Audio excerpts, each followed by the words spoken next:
Man's supply is not limited by the outside world. It is not limited by banks, employers, or circumstances. Supply is spirit, and it flows through man according to his faith and his word. When you speak the word of truth, you align yourself with the great invisible law of abundance, and that law moves swiftly and without obstacle. Most people are hypnotized by appearances.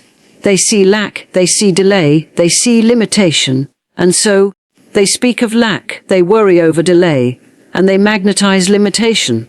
But the wise soul understands whatever he sees, he must not fear it, for what he fears, he draws near. Whatever he blesses, he multiplies. Whatever he declares in faith, he receives. Supply is spiritual, not material. The moment one realizes this truth, the chains of limitation begin to fall away. Man has been taught to look outward for his source, his employer, the economy, his bank account, his clients. But these are only channels, not the source itself. The real source is invisible, ever-present, infinite. It is the living spirit within, which knows no bounds, no scarcity, no restriction. Material things are but the shadows cast by spiritual substance. To focus only on the shadow is to forget the light from which it springs. When man believes his supply is material, he fears its loss. He clings, he hoards, he competes. He believes in lack, and lack becomes his experience. But when he sees his supply as spiritual, he becomes fearless. He knows that even if one channel closes, another must open. For spirit is the source, and spirit is inexhaustible. The outer form may change, but the flow cannot be stopped. The law of spiritual supply is not dictated by markets or minds. It is governed by consciousness. All that exists in the material world was first born in the invisible. The house began as a vision. The business began as an idea. The wealth began as a belief. Spirit clothes itself in form, but it is not the form. It is the essence beneath. The one who understands this walks with confidence. He does not panic when appearances shift. He remains steady in the knowing that his good is never truly absent. It may be invisible for a moment, but it is never gone. It is simply awaiting the call of his word. To tap into spiritual supply, one must first let go of material fear. He must stop worshipping the evidence of the senses and begin listening to the voice of divine knowing. I have all I need within me now, he must declare. And as he claims it, he begins to see it. For what is claimed in spirit becomes visible in time. Man is not the beggar of life, he is the heir. He must speak his inheritance into form with faith and expectancy. There is no shortage in spirit, no crisis in divine law. Lack is a belief, not a condition. Poverty is a mental pattern, not a divine decree. When the mind is renewed, the supply is restored.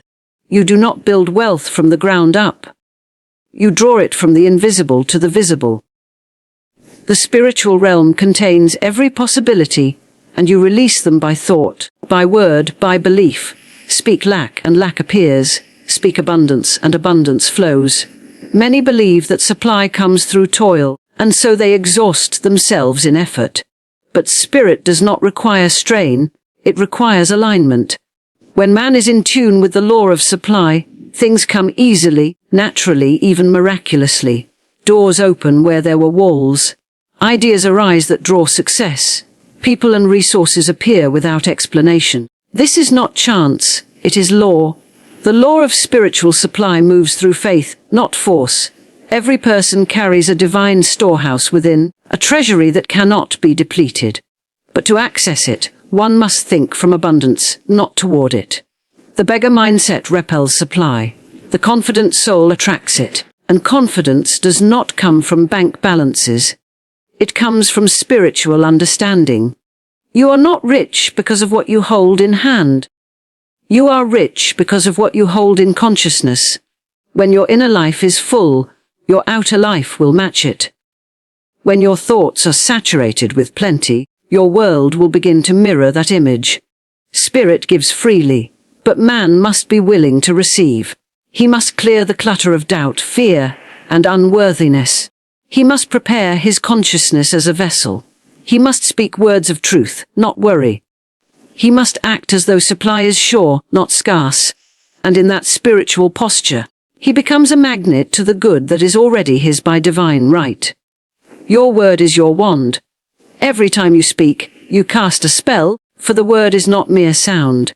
It is creative force. What you speak with conviction, you summon into being. When you say, I can't afford it, you write that law upon your world. When you declare, money comes to me easily and freely, you open the gates of abundance. The tongue is not an idle instrument. It is a tool of manifestation, a divine channel through which thought takes shape in form. The world was spoken into existence. Let there be light. And there was light. The pattern was set from the beginning. The word precedes the manifestation.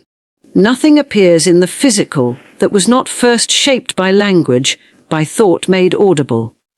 Man must therefore guard his speech as he would guard treasure. Idle words are not without consequence.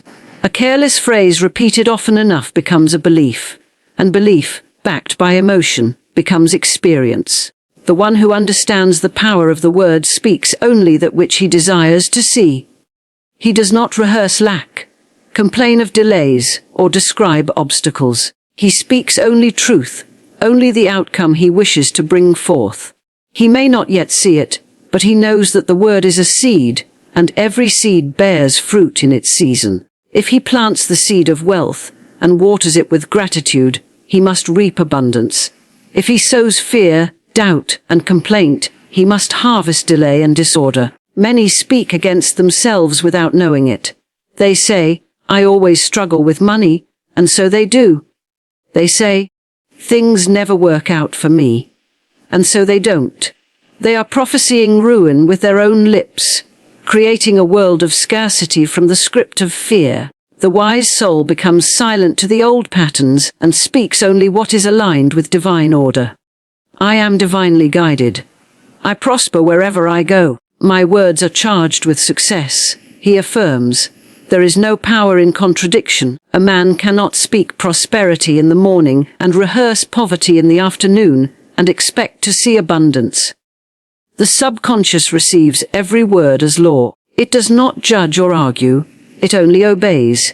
It takes the word you speak as your command and sets all things in motion to fulfill it. Your word is the blueprint. The law of mind builds from that design, whether you intended it or not. Therefore, speech must be deliberate. You must speak as one having authority, not as one begging or hoping. Speak health, and your body responds. Speak harmony, and your relationships shift. Speak wealth, and the channels open. But speak from belief, not from fear. The energy behind the word is just as vital as the word itself. If you say, I am rich, but feel fear while saying it, the result is confusion. But if you declare it with joy and certainty, the universe rushes to affirm it. The word is also a test of discipline. When appearances contradict your desire, it takes spiritual strength to speak what is not yet visible. But this is the very work of faith, to call the unseen as though it were seen. To say, everything is working in divine order. Even when the facts suggest otherwise, the facts change. The truth remains, and the word spoken in truth reshapes the facts. Man must therefore become a master of his speech. He must declare only that which he seeks to embody. He must cast out all talk of fear, loss, and limitation. He must speak the language of power, not of pity. For with each word, he writes his future. With each declaration, he paints the picture of what is to come. The word is the wand, and when used with wisdom, it performs miracles. Fear attracts what you dread. Whatever man gives his emotional energy to, he draws nearer, whether wanted or unwanted. Fear is not passive, it is creative, it is faith inverted. Just as faith brings in the good, fear brings in the thing feared. The law does not discriminate between joy and terror, it only responds to belief charged with emotion. When a person says, I hope this doesn't happen, and dwells on it day and night, he is in fact summoning it. The universe hears not the words, but the vibration behind them. Man creates through thought and feeling, and fear is a powerful force. It carves pathways in the subconscious, embedding images of disaster, loss, failure. These images grow roots and begin to express themselves in outer experience. The thing feared may have no power of its own, but when it is fed with constant attention and emotional energy, it takes shape. Man becomes the author of his own suffering by constantly rehearsing worst-case scenarios in his mind and speech. The subconscious mind has no sense of humor, no judgment, no ability to reject what is fed into it. It accepts every fear as truth, every worry as instruction. If man is always thinking, "I will never have enough," the subconscious sets to work to make it so. If he fears illness, he weakens the body's defenses.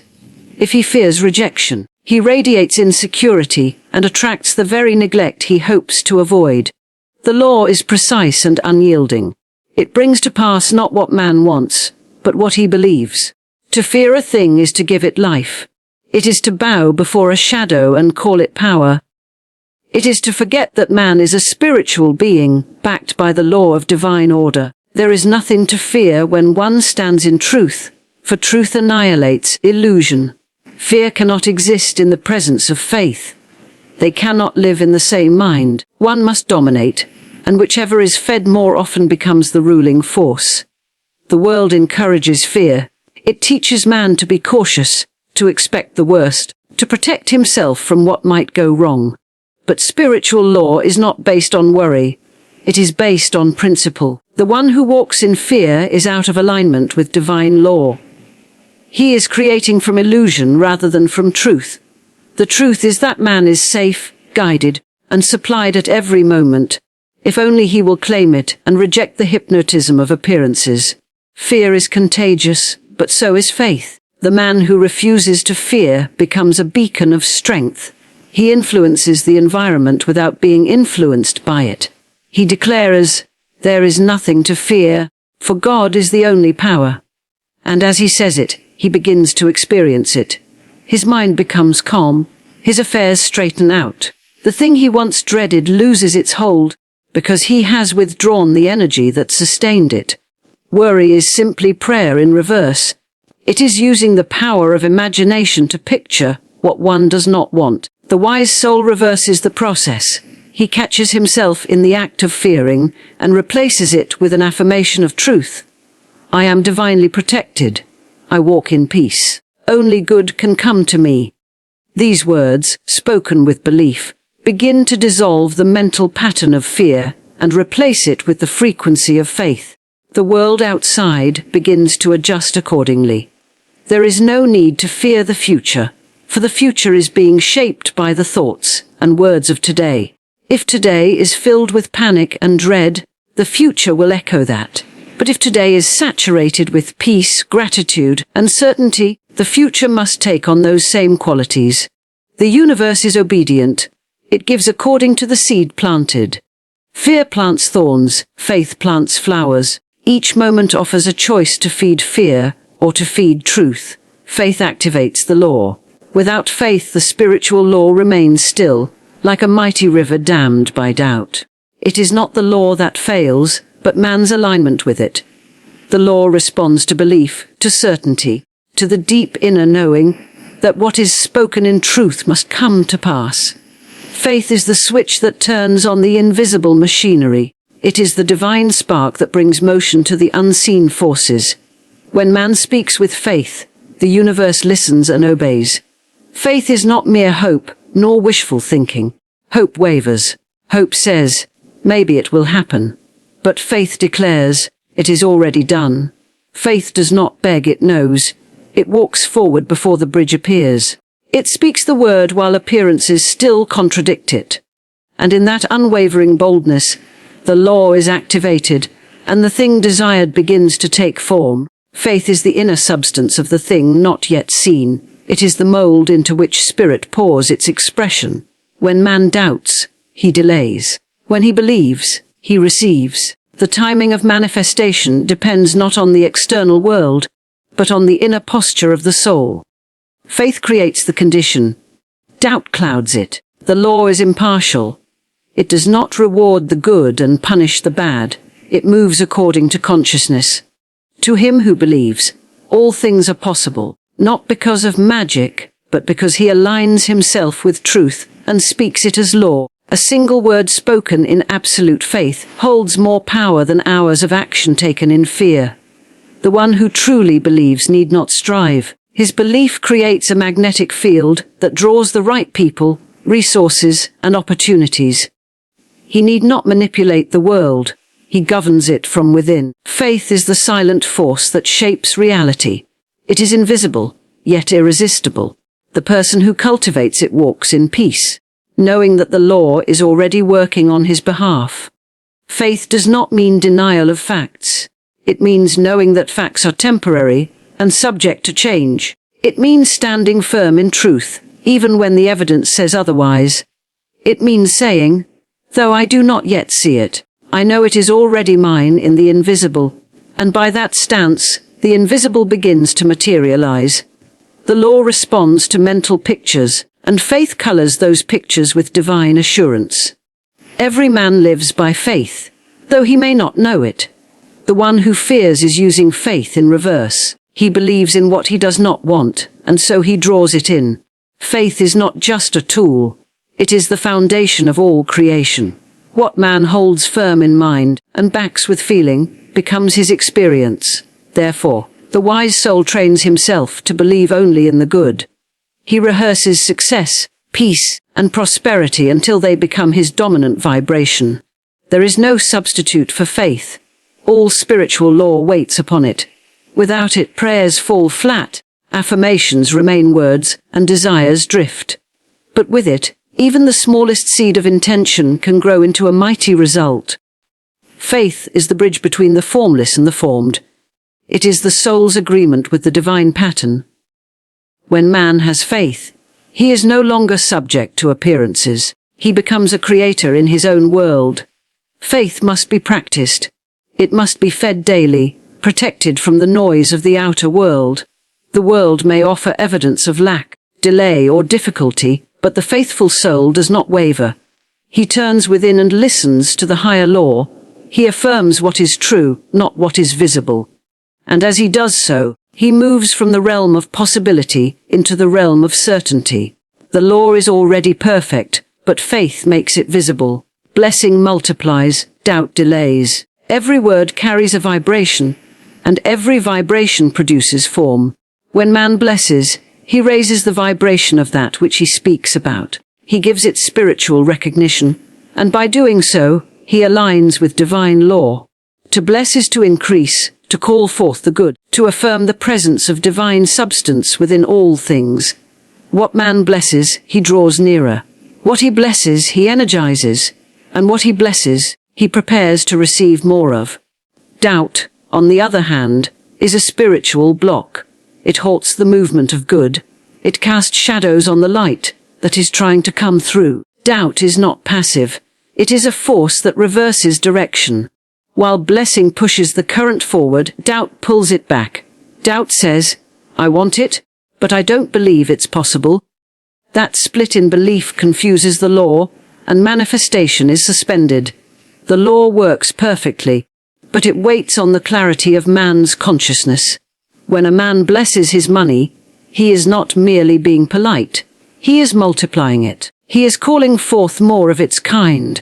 I bless this dollar, and I know it is the evidence of unlimited supply, he might say. That dollar, though small, becomes a seed. The blessing waters it. The gratitude expands it. He does not look at the amount, but at the principle it represents.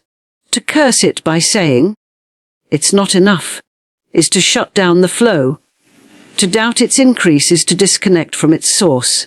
To bless a situation is to declare it good, regardless of appearances. This is the highest form of spiritual sight. It is not blind optimism. It is spiritual command. The wise soul blesses the closed door and knows another will open. He blesses the delay and trusts it hides divine timing. He blesses the challenge and sees it as the container for a miracle. In blessing, he makes himself available to receive. He clears the resistance and invites the law to act on his behalf. When doubt enters, progress halts. The man who doubts his vision loses his focus. He speaks a word one day and questions it the next. He says, "I am wealthy," but then looks at his circumstances and says, "But how?" That wavering sends mixed signals to the subconscious and to the law. The result is a life of starts and stops, of almosts and not quites. Doubt is the silent thief of results. It undermines the power of the spoken word. But blessing is certainty in motion.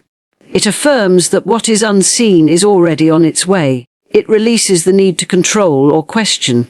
To bless is to agree with the divine. It is to say, "This is good. This is part of my unfolding. This is here to prosper me." When this becomes man's attitude, he becomes magnetic to all that is good. People feel his peace. Circumstances begin to shift. Doors open where before there were none. Blessing must become a habit. It is a spiritual practice that transforms not only things, but the one who speaks it. The mind that blesses is lifted. The heart that blesses is softened. The tongue that blesses becomes an instrument of miracles. Nothing is too small to bless. Every coin, every meal, every person, every delay, each carries within it the seed of expansion. When man meets it with blessing, he activates that seed. The law does not delay of its own accord. It delays only when man steps out of alignment. Doubt is a denial of divine order. It is the rejection of one's own power. But the moment blessing replaces doubt, the channel clears, the current flows, the result accelerates. The blessed path is the open path. It is the path where good runs freely, unhindered by fear, untouched by hesitation. Do not chase wealth, magnetize it. The moment man begins to run after money, he places it above himself, forgetting that he is the master and money the servant. Spirit never instructed man to beg for his good or pursue it with anxiety. All true gain flows through alignment, not effort. The man who chases acts from lack. He believes something vital is missing, and so he moves from desperation. But the one who magnetizes moves from fullness. He knows that his supply already exists, and simply awaits his command. To chase is to affirm separation. It is to declare that the wealth desired is somewhere far away, out of reach, and must be hunted. But the law responds not to desperation, but to faith. When man stands in the consciousness of abundance, he becomes a living magnet for the good he desires. He speaks it, believes it, sees it in the invisible, and so it takes shape in the visible. There is no need for struggle when one is aligned with truth. There is no need for pursuit when one knows the universe is already responding to their vibration. Magnetism is the natural state of the soul, in harmony with spirit. It does not force, it does not chase, it draws. The magnet does not run after the needle, it pulls by the power of its field. So it is with spiritual wealth. The person who cultivates a field of gratitude, certainty, and joy creates an irresistible energy. Money comes easily, for it recognizes its source. Opportunities appear without strain, because the vibration of expectancy has already welcomed them. Chasing indicates doubt in divine order. It says, "If I do not hurry, I will miss my good." But magnetism says, "My good is on its way. It cannot be delayed or lost." The magnetizer trusts timing, honors preparation, and speaks only what he wants to see. He does not speak of struggle or scarcity. He does not engage in competition. He knows that what is his by divine right cannot be taken, and must be fulfilled in perfect sequence. To magnetize wealth is to become wealth in thought. One cannot think thoughts of lack and expect abundance to appear. One must think richly, speak richly, and act richly, not in vanity, but in alignment.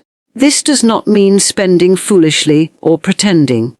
It means vibrating at the level of one who already possesses what he desires. When the mind and heart agree on wealth, and that agreement is expressed through joyful expectation, the law is compelled to respond. Magnetism also requires stillness, not passivity, but calm receptivity. The one who is always chasing has no time to receive. He is too busy striving to allow. But the magnetic soul makes space. He listens within. He follows inspired action, not frantic motion. He trusts the inner signal. the quiet nudge, the sense of certainty that rises without reason. And from that place of peace, he attracts what effort alone could never produce. Money, when chased, becomes elusive, but when honored as an obedient servant, it arrives swiftly. Man must stop treating wealth as an escape or a savior. It is a tool, a reflection, a result, not the source. The source is within. It is the divine supply that lives in consciousness. To awaken it, man must declare his oneness with it. He must speak as one who already has. He must feel as one who already receives. And he must walk as one who already lives in the vibration of enough. The language of magnetism is praise, gratitude for what is unseen, joy in the face of the invisible, certainty before evidence. These are the signs of the magnetic soul, and where these are present, wealth must follow, not by pursuit but by law. Act as if it is already yours. This is not pretending or wishing. It is aligning yourself with the truth that the unseen is more real than the seen. Every manifestation begins in the invisible. What the mind accepts as fact, the world eventually reflects as form. To act as if is to live in the consciousness of already having, to walk in the vibration of completion before the thing arrives. It is the bold and unwavering stance of one who understands spiritual law and trusts its unfolding. Most people wait for evidence before they believe, but spiritual truth requires the opposite. Belief must come first. The mind must be saturated with the reality of the thing desired. The imagination must build it, the emotion must feel it, the words must affirm it, and the actions must support it. When man begins to move through his world as if his good is already his, he speeds its appearance, because he has aligned himself with the frequency of fulfillment. To act as if is to refuse to be governed by appearances. Appearances may show lack, but the consciousness of abundance overrides them. Appearances may suggest delay, but the inner knowing declares that everything is right on time. Acting as if means giving thanks now, praising now, walking in joy now, not because of what is seen, but because of what is known. The law does not respond to waiting. It responds to faith expressed through movement. When a person acts poor, talks poor, and lives poor, even while claiming to desire riches, he is denying the very outcome he seeks. The law reads vibration, not words alone. It takes instruction from the dominant feeling, the inner stance, the true belief. If man acts small, he is declaring to the law that he believes in smallness. But if he acts bold, generous, expansive, regardless of current evidence, he is declaring faith in the abundance that is already his in spirit. To act as if is to prepare the space. Just as one would clean and decorate the home in anticipation of a guest, so must one prepare the consciousness for the arrival of good. Make room for the answered prayer. Speak in harmony with the desired outcome. Dress, walk, plan, and live as though the change is already in motion. The vibration of readiness is powerful. It tells the law, I am available. I am in agreement. I am ready to receive. Some will say, I cannot act as if. I do not yet have the means. But action begins in the smallest things. You may not buy the mansion, but you can keep your space clean and orderly.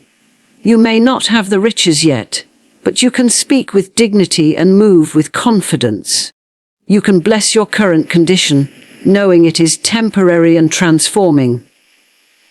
You can live in the consciousness of wealth, while still holding the first dollar, and that dollar, when honored, becomes a magnet for its own increase. Children act in faith with ease. They imagine, they play, they believe without needing proof. But adults have trained themselves to doubt, to delay, to withhold joy until the result appears. Spiritual law invites a return to childlike trust, a return to joyful expectancy. When you act as if, you show that you trust the law to fulfill its promise. You walk in alignment with the unseen forces that are already working on your behalf. There is no deception in this act. You are not fooling the world. You are aligning with reality at a higher level. For the unseen precedes the seen. The inner reality is the cause, the outer is the effect. The one who acts as if knows that his faith is the seed, and his conduct is the soil in which that seed takes root. Each step taken in that awareness becomes a declaration of truth.